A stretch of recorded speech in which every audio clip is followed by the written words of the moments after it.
سنو سنو اللہ کا کلام کیا کہتا ہے، اٹھو اٹھو قرآن کا پیغام کیا کہتا ہے، سنو سنو۔ سورہ رحمان کی آیت نمبر 60 آپ اسکرین پر ملاحظہ کر رہے ہیں۔ حل جزاء الاحسان الا الاحسان، آیت نمبر 61۔ فَبِأَيِّ آلَاءِ رَبِّكُمَا تُكَذِّبَانِ۔ اب ہم لفظی ترجمے کی طرف آتے ہیں۔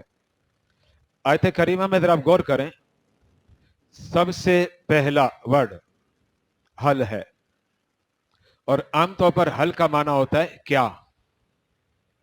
جیسے اگر کوئی شخص پوچھتا ہے حل انت زیدن، اس کا معنی کیا ہوگا؟ کیا تو زید ہے؟ عام طور پر یہی ترجمہ حل کا کیا جاتا ہے، لیکن بعض مواقع میں حل کا ترجمہ تھوڑا چینج ہے، اور اس مقام پر بھی حل کا ترجمہ الگ دیا گیا، اور وہ ترجمہ دیکھیں آگے اسکرین پر موجود ہے۔ حل کا معنی یہاں ہے نہیں ہے۔ پھر اس کے بعد ہے لفظ جزا۔ جزا کا لفظ یہ عربی میں بھی یوز ہوتا ہے، اردو میں بھی یوز ہوتا ہے۔ جزا کہتے ہیں بدلے کو، یعنی اس کا بدلہ، اس کا عوض، اس کا ریٹرن۔ پھر اس کے بعد ہے احسان، اس کا معنی احسان کا۔ پھر لفظ الا، مگر۔ اب پھر لفظ الاحسان آ گیا، اس کا معنی وہی ہوگا احسان۔ اب آئے تفسیری ترجمے کی طرف۔ خالق کائنات اس مقام پر کیا ارشاد فرماتا ہے؟ احسان کا بدلہ نہیں مگر احسان۔ یہ آیت کریمہ کا تفسیری ترجمہ ہے۔ آیت کریمہ میں دیکھیں لفظ احسان لکھا ہوا ہے، اس کا میں نے اردو میں ترجمہ بھی احسان کر دیا۔ ایک ترجمہ اس کا احسان کا ہی آتا ہے، اور ایک ترجمہ اس کا آتا ہے نیکی۔ اگر آپ یہ ترجمہ دیکھیں کہ احسان کا معنی احسان کریں، اس کا مطلب کیا ہوا؟ مطلب یہ ہوگا کہ جب تم سے کوئی بلائی کرے تو اس کے ریٹرن میں تمہارا کام کیا ہے؟ تم بھی اس سے بلائی کرو۔ یہ آیت کریمہ کا ایک مفہوم۔ یعنی پھر اب آیت کریمہ کی طرف آ جائیں۔ حل جزاء الاحسان الا الاحسان، اگر آپ اس کا مطلب ان لفظوں میں بیان کرنا چاہیں تو بالکل درست ہے کہ اگر تمہارے ساتھ کوئی بلائی کرے، اس کے عوض میں تم نے بلائی کرنی ہے، موچرے نہیں مارنے۔ بات سمجھیں؟ بلائی کے عوض میں بلائی کرنی ہے۔ اب یہاں ہماری جو مادی زندگی ہے اور ظاہری زندگی ہے، اس میں سب سے بڑا احسان کس کا ہے؟ جس نے سب سے زیادہ احسان کیا؟ میں اپنی مادی زندگی اور ظاہری اور دنیاوی زندگی کی بات کر رہا ہوں، ورنہ ظاہری بات ہے سب سے بڑا احسان تو اللہ کا ہے، اور اللہ کے بعد سب سے بڑا احسان کس کا؟ اس کے نبی کا، اس میں کوئی شک نہیں۔ لیکن ہماری جو مادی زندگی ہے اور ظاہری اور دنیاوی زندگی ہے، اس میں سب سے بڑا احسان جو ہے نا وہ والدین کا ہے۔ اسے ذہن میں رکھ لیں، والدین کے برابر نہ ہمارا کوئی عزیز ہے، نہ ہمارا کوئی رشتہ دار ہے، نہ ہمارا کوئی دوست ہے، نہ ہمارا کوئی پڑوسی ہے۔ میں نے سب کاؤنٹ کروا دیا۔ اگر ان سب کا سامنے رکھیں ہم تو والدین کے برابر کسی اور کا احسان نہیں ہے۔